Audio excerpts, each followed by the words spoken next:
Each of these students will light a unique candle of their choice. Both will affirm their uniqueness and acknowledge the light that is in each of us as a child of God.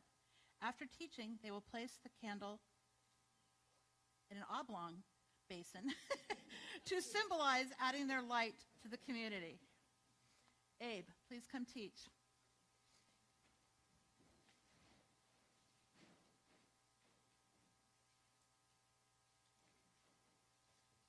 My name is Abraham, and I will be reading from Matthew 5:38 through 48. You have heard that it was said, eye for eye and tooth for tooth. But I tell you, do not resist an evil person. If anyone slaps you on the right cheek, turn to them the other cheek also. If anyone sues you and takes your shirt, hand over your coat as well. If anyone forces you to walk 1 mile, go with them 2 miles. Give to the one who asks, and do not turn away from the one who wants to borrow from you. You have heard that it was said, love your neighbor and hate your enemies. But I tell you, love your enemies and pray for those who persecute you, that you may be children of your Father in heaven. He causes his sun to rise on the evil and the good, and the rain to fall on the righteous and the unrighteous. If you love those who love you, what reward will you get? Do not even tax collectors do that? And if you greet only your own people, what are you doing more than others? Do not even pagans do that? Be perfect, therefore, as your heavenly Father is perfect.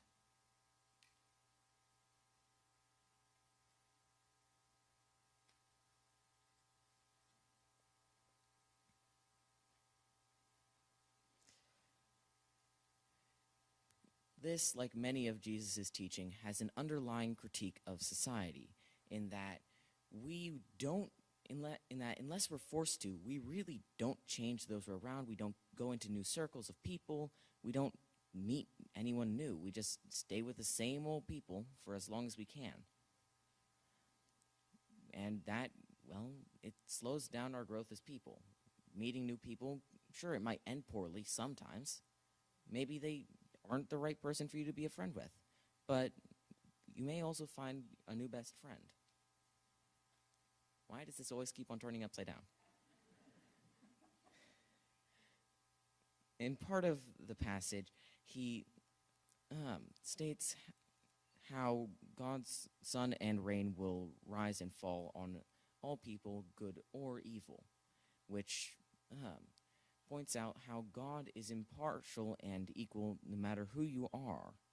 And in the later part, it says, be perfect as our Heavenly Father is perfect, implying that we need to match God's equalness for all people. And at no point in this does Jesus say, it is written that eye for eye and tooth for tooth, or it is written that you must love your neighbor and hate your enemies, which is what would happen if Jesus was saying that it is a part of the Old Testament. So what he's saying is that from what I can tell, that it really shouldn't be there. Like, he's saying that needs to be overwritten. And, well, that's it.